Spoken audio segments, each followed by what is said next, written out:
নমস্কার বন্ধুরা, conure বিডার YouTube চ্যানেলে আপনাদেরকে স্বাগতম। আজকে আমরা কনুর পাখির খাদ্যাভ্যাস নিয়ে আলোচনা করব। আমার বাড়িতে যে কনুর পাখিগুলো আছে সেগুলোর কি কি প্রোগ্রেস চলছে এখন সেগুলো আমরা দেখব।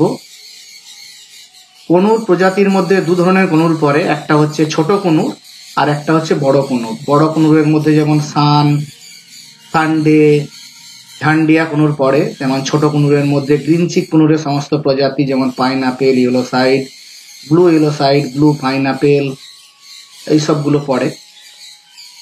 আজকে ব্রিডিং সিজনের ঠিক আগে এদেরকে কি কি খাবার দেওয়া হয় সেই সব আমরা নিয়ে আলোচনা করব। এখানে দেখুন, প্রথমে আমি দেখাচ্ছি ফল ও সবজিগুলো, যার মধ্যে আছে গাজর, বিট, তারপরে পেঁপে,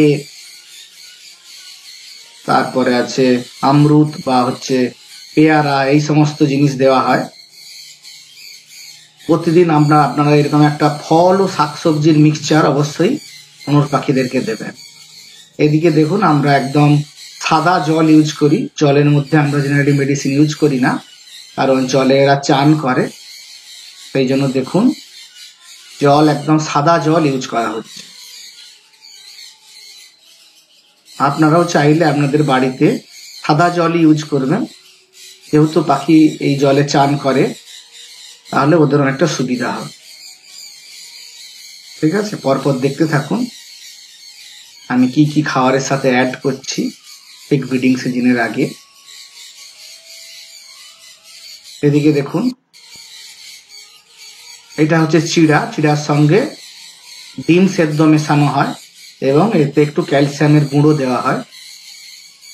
আপনারা চাইলে ডিমের যে খোলার গুঁড়ো এগুলো ইউজ করতে পারেন। এছাড়াও অনেক ক্যালসিয়াম বাজারে পাওয়া যায়, সেই ক্যালসিয়ামের গুঁড়ো আপনারা ইউজ করতে পারেন। দেখুন, ক্যালসিয়ামের গুঁড়োটা ইউজ করে এর ওপর ডিম স্ম্যাশ করে দেওয়া হচ্ছে। ডিমের ছোট ছোট টুকরো চিড়ার সঙ্গে মিশে যাবে সুন্দরভাবে। ওরা সেই ডিমের ছোট ছোট টুকরো সহ চিড়াটাকে ওরা খাবে। এছাড়াও থাকছে পালসের মিক্সচার। পালস বলতে আমরা বিভিন্ন রকম ডালের একটা মিক্সচার দিতে পারেন প্রতিদিন, বা ছোলা দিতে পারেন। আমি কি কি খাবার দেওয়া হচ্ছে আমি আপনাদের দেখাবো। এই দেখুন, চিড়ার সঙ্গে ডিমের মিক্সচার সাথে ক্যালসিয়াম দিয়ে এবার ভালো করে এটাকে মিশিয়ে নিতে হবে। খাবারটা এভাবে মেশানো হচ্ছে। দেখুন, চিড়াটা একদম ঝুরঝুরে ভাবে বানাবেন। চিড়ার মধ্যে যেন একদম গরম, চিড়াটা যেন একটু গরম গরম থাকে, চিড়ার মধ্যে যেন জল টল না থাকে, সেদিকে একটু খেয়াল রাখবেন। একদম ঝুরঝুরে চিড়া ওরা খেতে পছন্দ করে। তার সঙ্গে ডিমের স্ম্যাশ করে ডিমটাকে ভালো করে মিশিয়ে নেবেন। বড় পাত্রে ঢালার কারণ হচ্ছে যে মেশাতে একটু অসুবিধা হচ্ছিল, সেই জন্য চিড়া ডিমের যে স্ম্যাশ করা অংশটাকে ভালো করে একটা বড় পাত্রের মধ্যে নিয়ে এটাকে ভালো করে মিশিয়ে নেওয়া হবে।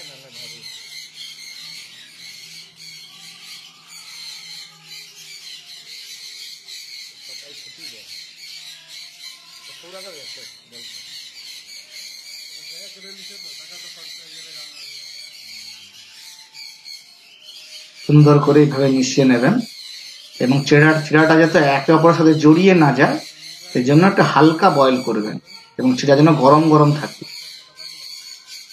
এই দেখুন, এবার বাটির মধ্যে ডিম চিড়ার যে মিক্সচারটা সেটা দিয়ে দেওয়া হচ্ছে।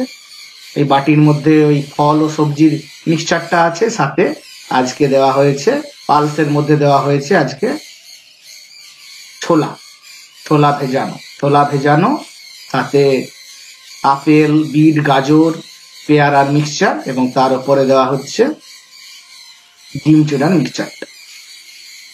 এইভাবে প্রতিদিন সকালে আপনারা এই মিক্সচারটা দেবেন। সকালবেলা এই মিক্সচারটা আমরা দেবেন, এটা ওদের শরীরের জন্য খুব উপযোগী। এবং বিট গাজর খেলে ওদের যে কালারগুলো থাকে সেগুলো খুব সুন্দর থাকে।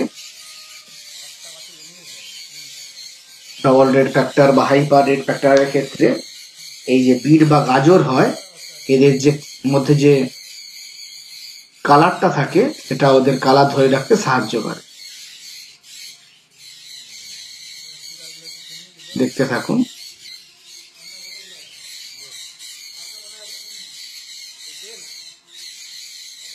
সব পাত্রে খাবারগুলোকে বেড়ে দেওয়া হচ্ছে ধীরে ধীরে। ওদিকে দেখুন আমার বাড়ির যে বাইরে ককটেল বার্ডগুলো ছাড়া থাকে তারা অলরেডি খাবার পরিবেশনের পর খাবারটা খেতেও তারা চলে এসছে।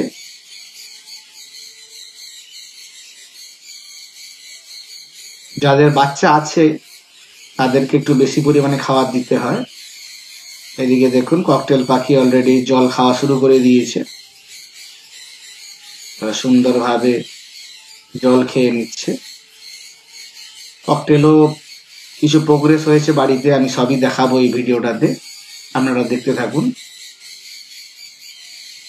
দেখুন সব খাবার বাড়া হয়ে গেছে, এবার পরিবেশন করতে হবে খাবারগুলো। এই দেখুন খাবার পরিবেশনের আগে পাখিগুলো কিভাবে নাচছে দেখুন, ওরা বুঝতে পেরে গেছে যে খাবার পরিবেশন করা হবে এইবার। দেখুন একটা পাইনাপেল কুনুর কিভাবে নাচছে। ম্যাক্সিমাম যেগুলো টিনের ফলকগুলো দেওয়া আছে এগুলো সব বক্সে কিন্তু বাচ্চা চলে এসছে। এদিকে দেখুন সব কেজেই প্রায় টিনের ফলক পড়ে গেছে, মানে সব কেজেই প্রায় বাচ্চা চলে এসছে।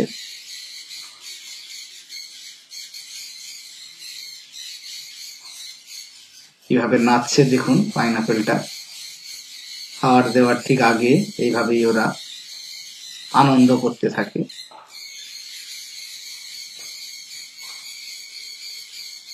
এদিকে আমার 6 জোড়া পাইনাপেল কুনুর আছে, সবগুলোতেই বাচ্চা চলে এসছে। আর এদিকে 4 জোড়া আছে, মোট 10 পেয়ার পাইনাপেল কুনুরের মধ্যে 8 জোড়াতে বাচ্চা আবার হয়ে গেছে, পেয়ে গেছে, বাকিগুলো ডিমে আছে। এবার দেখুন দুপুরে, অর্থাৎ প্রথমে সকালবেলা আপনারা ওই মানে চিড়া ডিম সিদ্ধ এর সাথে ফল সবজি এবং ছোলা এই মিক্সচারটা সকালে দিয়ে দিলেন। এইবার ওরা খেয়ে বাচ্চাগুলোকে সেই খাবারটা খাইয়ে দেবে। এবার দুপুরবেলা আপনারা কি দেবেন, দুপুরবেলা আমি কি দেই সেইটা আমি আপনাদের দেখাচ্ছি। এখানে দেখুন আমার যে পাহাড়িতে র্যাম্বো আছে আর 3টে বাচ্চা অলরেডি বেরিয়ে গেছে এবং র্যাম্বো পুনরায় ডিম পেড়ে দিয়েছে। র্যাম্বো এখন বক্সের ভেতরে আছে, বক্সের ভেতরে এখন ডিম পেড়ে বসে আছে। র্যাম্বোর নিচে এরা প্রায় সব পাখি দেখুন ডিম পেড়ে বসে আছে। আপনি যদি লাইনটা লক্ষ্য করেন দেখুন কোনো পাখি বক্সের বাইরে নেই, সমস্ত পাখি ডিম পেড়ে ঘরের ভেতরে বসে আছে। এইখানে দেখুন সিড মিক্সটাকে মেশানো হচ্ছে। সিড মিক্সের মধ্যে কি কি আছে আমি আপনাদের এক্ষুনি দেখাচ্ছি। সিড মিক্সের যে মিক্সচারগুলোকে ভালো করে সুন্দর করে শুকিয়ে তারপরে এটাকে মিশিয়ে নিতে হবে, ধুলা যাতে না থাকে সেজন্য এটাকে একটু আপনারা উড়িয়ে নেবেন, মেশানোর আগে একটু উড়িয়ে নেবেন। এর মধ্যে কি কি আছে আমি আপনাদের দেখাচ্ছি, একটু লক্ষ্য করুন।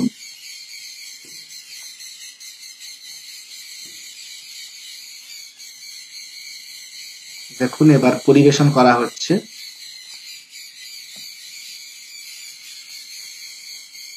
এই সিড মিক্সটাকে পরিবেশন করে দেওয়া হচ্ছে। দুপুরে এরা এই খাবারই খায় এবং যাদের কাছে বাচ্চা থাকে তাদেরকে আমরা আরো কিছু পরিমাণে ছোলা এবং শাকসবজি ফল কাটা তাদেরকে আবার পুনরায় দুপুরবেলা আমরা পরিবেশন করি, যাতে তাদের যে অতিরিক্ত বাচ্চাগুলো থাকে সেগুলোকে খাওয়ানোর জন্য আমরা অতিরিক্ত ফল এবং শাকসবজি কাটা তাদেরকে আমরা দুপুরে প্রোভাইড করি এবং তার সাথে সাথে আমরা এই সিড মিক্সটা ইউজ করি। সিড মিক্সের মধ্যে থাকে সূর্যমুখী প্রায় 30% থাকে, এর সঙ্গে থাকে কুসুম দানা প্রায় 20%, তার সাথে থাকে ওটস দেওয়া হয়, এছাড়া বাজরা ও মাইলো দেওয়া হয়। এই পুরো মিক্সচারটা ওদের খুব কাজে লাগে এবং ওরা খুব আনন্দ করে খায়। আমরা সবাই জানি প্যারট জাতীয় পাখি সূর্যমুখী ফলের যে বীজটা হয় তার মধ্যে একটা অয়েল থাকে, সেই অয়েলটা খেতে এরা খুবই পছন্দ করে। এখানে দেখুন আমার যে সানকুনুরের বাচ্চা পেয়ারগুলোকে দেখলে আমরা লক্ষ্য করবেন যে সানকুনুরের সব একটা করে পাখি বক্সের বাইরে বসে আছে। লক্ষ্য করুন সব কেজে, যেগুলো আমার ব্রিডিং কেজ আছে, তবে একটা করে পাখি বক্সের বাইরে বসে আছে আর বক্সের ভেতরে একটা করে পাখি বসে আছে। অর্থাৎ সব থানকুনুর কিন্তু এখন ডিমে বসে আছে, সবাই এখন ডিম পেড়েছে। তাই এই সময় এখন ভরা ওদের ব্রিডিং মরশুম, এই সময় খাবার দাবার ওদেরকে ঠিকঠাক করে না দিলে থানকুনুরে অনেক সময় এগ বাইন্ডিং হয়ে ফিমেলটা মারা যায়। এই জন্য অবশ্যই আপনারা ক্যালসিয়ামটা ভালো পরিমাণে প্রোভাইড করবেন এবং অয়েল জাতীয় খাবার সিড মিক্স এটাও একটু বেশি পরিমাণে ওদেরকে এই সময় প্রোভাইড করবেন। তাতে কি হয়, ওদের শরীরটা একটু অয়েলি থাকলে ওদের ডিমটাকে পুশ করতে সুবিধা হয়, এতে ওদের এগ বাইন্ডিং এর ইস্যুটা অনেকটা কমে যায়। দেখছেন আমি দেখাচ্ছি সিড মিক্সের মধ্যে কি কি আছে। বন্ধুরা অবশ্যই আমার এই ভিডিওকে লাইক করে দেবেন এবং চ্যানেলটাকে সাবস্ক্রাইব করে দেবেন এবং লাইক দিয়ে আমাকে মোটিভেট করবেন যাতে আমি ভবিষ্যতে এই ধরনের ভিডিও আরো অনেক পরিমাণে ছাড়তে পারি। দেখতে থাকুন বন্ধুরা, আমি এবার আমার প্রোগ্রেস শো করছি আমার বাড়িতে পাখির। এখানে দেখুন 3টে বাচ্চা আছে, 3টে বাচ্চা অনেক বড় বড় হয়ে গেছে বাচ্চাগুলো। এটা হচ্ছে ইয়েলো সাইডের একটা পাইনাপেলের পেয়ার, পাইনাপেলের জোড়া। এবার সেকেন্ড পেয়ারের বক্সটা দেখুন, এখানে দেখুন বাচ্চা ফোটা শুরু হয়েছে, একটা বাচ্চা ফুটেছে, মেল ফিমেল দুটোই বক্সের ভেতরেই বসে আছে। দেখতে পেলেন, বক্সটাকে অবশ্যই ভালো করে আটকে দেবেন, নাহলে কিন্তু ওইখান থেকে পাখিগুলো বেরিয়ে যেতে পারে। এটা থার্ড পেয়ার দেখুন, লক্ষ্য করুন এখানে কিন্তু বাচ্চাগুলো বড় হয়ে গেছে। এখানে দুটো বাচ্চা আছে, দুটো অ্যাডাল্ট পাখি ভেতরে ছিল, এরা কিন্তু বেরিয়ে গেল। বন্ধুরা বাচ্চাগুলো বড় হয়ে গেলে, বড় হওয়ার সাথে সাথে কিন্তু এরা আবার ডিম পেড়ে দেয়। এখানে দেখুন আমার ফোর্থ পেয়ার দেখুন বন্ধুরা কতগুলো ডিম পেড়েছে। এটা ইয়েলো সাইড এবং পাইনাপেলের একটা পেয়ার। এখানে দেখুন 8টা ডিম পেড়েছে, পাখিটা 8খানা করে ডিম পেড়েছে। দারুণ প্রোগ্রেস বন্ধুরা। এরপরে দেখুন আর একটা আমি কেস দেখাচ্ছি। এখানে দেখুন বন্ধুরা, এখানে অলরেডি বাচ্চাগুলো মোটামুটি সাইজের হয়ে গেছে। এখানে আপনারা দেখতে পাচ্ছেন এখানে 4টা বাচ্চা আছে, 4টা বাচ্চা আছে এবং মা বাবা কিন্তু কেজের বাইরে বসে আছে, দুজনই কেজের বাইরে এবং কেজের ভেতরে কিন্তু 8টা বাচ্চা আছে। খুব সুন্দর গ্রোথ আছে। গ্রোথ গুলো দেখার জন্যই কিন্তু মাঝে মাঝে চেক করতে হয় বক্সগুলোকে। কেজগুলো অবশ্যই ভালো করে লাগিয়ে দেবেন, নাহলে কিন্তু পাখি বেরিয়ে গেলে তারপরে আমি ধরে ঢোকাবেন যখন কেজে, তখন কিন্তু ভয় পেয়ে যায়। এই জন্য ব্রিডিং সিজনে আপনারা ট্রাই করবেন এদেরকে খুব বেশি ভয় না দেখানো, মাঝে মাঝে জাস্ট বক্সগুলোকে একটু চেক করে নেবেন। এখানে দেখুন বন্ধুরা, এখানে একটা ব্রিডিং পেয়ার আছে। এখানে অ্যাডাল্ট ফিমেলটা বক্সের ভেতরে বসে আছে এবং এর কাছে 3টে বাচ্চা আছে, আমি দেখে নিয়েছি, এবং যে মেলটা আছে সেটা বক্সের বাইরে বসে আছে। পরের পেয়ারটাকে এবার চেক করব। এগুলি সবই কিন্তু বাচ্চা এসে গেছে। পরের পেয়ারটায় দেখুন, পরের পেয়ারটায়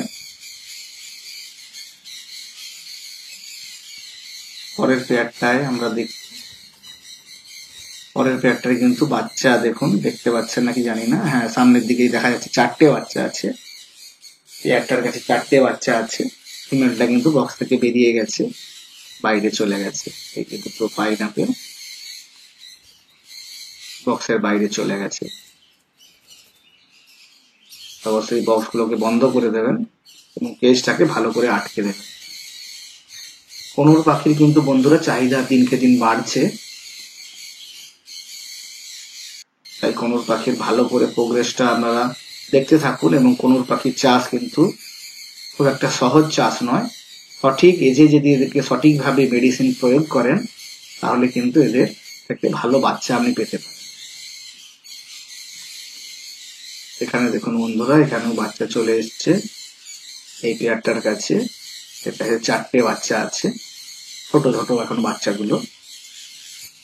ডিম বোধ হয় আর একটা একটার মতো আর ডিম আছে, ম্যাক্সিমাম বাচ্চাই ফুটে গেছে। পরের পেয়ারটা দেখবো।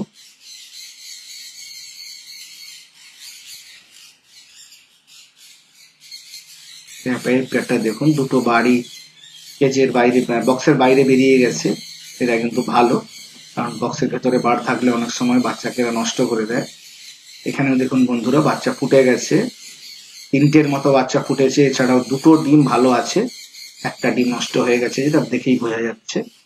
2টো ডিম কিন্তু এখনো ফোটার সম্ভাবনা আছে।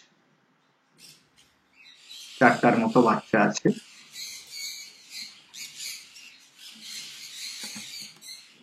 দেখলেন বন্ধুরা, এদের এই ব্রিডিং টাইমে খাবারটা কিন্তু সাফিসিয়েন্ট পরিমাণ আপনাদের দিয়ে রাখতে হবে। তাতে কি হবে, বাচ্চার গ্রোথও ঠিক থাকবে, বাচ্চার মোর্টালিটি হবে না। এই দেখুন এখানে বন্ধুরা, 2টো পাখি বক্সের ভেতরে আছে বোধহয়। এই দেখুন 2টো পাখি বক্সের ভেতরে, একটা ইয়েলো সাইড, একটা পাইনাপেল। এখানে দেখুন বন্ধুরা, বক্সটাকে কিভাবে কেটে ফেলেছে। আমি এটা লক্ষ্য করিনি, বক্সটার ভেতরটাকে এরা এমন ভাবে কেটে ফেলেছে, সেই জন্য এদের ডিম খুব একটা ফার্টাইল হয়নি। একটা বাচ্চা তো আমি দেখতে পাচ্ছি, কিন্তু বাকি যে ডিমগুলো আছে এগুলো ফার্টাইল হবে কিনা সন্দেহ। এইভাবে কিন্তু আপনারা বন্ধুরা বক্সগুলোকে দেখে রাখবেন, এরা বক্সের ভেতরে কেটে দেয়, ফলে বক্সের ভেতরে যদি ঠান্ডা ঢুকে যায় কোনোভাবে, তাহলে কিন্তু ডিম ফার্টাইল হতে খুবই অসুবিধা হয়। এখানে দেখুন বন্ধুরা, এটা আমার বাড়ির ব্যালকনিতে 4 পেয়ার আছে। এখানে কয়েকটা পেয়ারে বাচ্চা চলে এসছে। এই একটা বক্স দেখুন, এই পাখিটা, এই পেয়ারটার যে মেল পাখিটা আছে সেটা কিন্তু খোঁড়া, তা সত্ত্বেও এ কিন্তু ভালো বাচ্চা করে। এই দেখুন এর কাছে কিন্তু 2টো বাচ্চা হয়েছে, স্ট্যান্ডার্ড সাইজের বাচ্চা হয়ে গেছে, বড় বড় হয়ে গেছে মোটামুটি।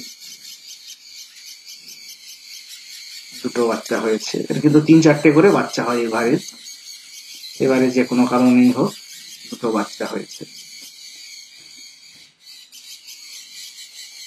বক্সগুলোকে ভালো করে আটকে দেবেন। এরপরে দেখুন নিচের পেজটা দেখছি। নিচের কেসটাতে দেখুন বাচ্চা ফোটা কিন্তু শুরু হয়ে গেছে। একটা বাচ্চা আমি দেখতে পাচ্ছি ফুটে গেছে, এছাড়াও 4টে ডিম এখনো আছে। অনেক কাছে আমরা এখনো 3-4টে বাচ্চা হবে, জাস্ট ফুটেছে বন্ধুরা। তাহলে আমরা বক্সটা কিন্তু বন্ধ করে দেবো। এখানে দেখুন 2টো ইয়েলো সাইড, একটা কিন্তু খুব ভালো কালারের মেলটা, ফিমেলটার একটু কালারটা কম আছে। দেখা যাক কিরকম বাচ্চা কালারের বেরোয়, সেটা আমরা পরে লক্ষ্য করব। এখানে দেখুন আমার এই সানকনুরের পেয়ারটা, এই কিন্তু নিজের কেজ নিজে খুলে বাইরে বেরিয়ে যায়, আবার বকা দিলে নিজের কেজের ভেতরে ঢুকে পড়ে। এইভাবে পাখিগুলো আছে। এইখানে দেখুন আমার ককটেলের একটা পেয়ার, যার কিন্তু 3টে বাচ্চা হয়েছে। বদ্রি পাখিগুলো ছাড়া থাকে, আপনারা সকলেই জানেন, তারা কিন্তু এদের বাচ্চাকে মেরেছে। মাথার উপর দেখুন লাল লাল দাগ হয়েছে, এই বদ্রি পাখিগুলো কিন্তু এদের বাচ্চাকে মেরেছে। ককটেল খুবই শান্ত পাখি, এরা কিন্তু কোনো পাখিকে আক্রমণ করে না। ককটেলের মতো শান্ত পাখি কিছু হয় না, এরা বদ্রিকেও ভয় পায়। দেখুন বন্ধুরা, ককটেল পাখি কি সুন্দর ভাবে গোল করে বসে খাচ্ছে, বদ্রিও আছে। এরা এত বড় সাইজের পাখি হওয়া সত্ত্বেও কিন্তু এরা অন্যান্য সমস্ত পাখিকে ভয় করে। তাই যারা খুব শান্ত টাইপের পাখি খুঁজছেন, তাদের জন্য আমি সাজেস্ট করব আপনারা কিন্তু ককটেল পাখি চাষ করতে পারেন। এদের মতো ভালো পাখি কিন্তু আর হয় না। বন্ধুরা, আমার ভিডিওকে অবশ্যই লাইক করবেন, ভিডিওটাকে শেয়ার করবেন, এবং অবশ্যই কমেন্টে জানাবেন ভিডিওটা আপনাদের কেমন লেগেছে। আপনাদের কমেন্ট আমাকে মোটিভেট করে আরো ভবিষ্যতে ভালো ভিডিও বানানোর জন্য। তাই বন্ধুরা, আপনাদেরকে রিকোয়েস্ট করছি অবশ্যই ভিডিওটাকে লাইক করে চ্যানেলটাকে সাবস্ক্রাইব করে দেবেন। ধন্যবাদ।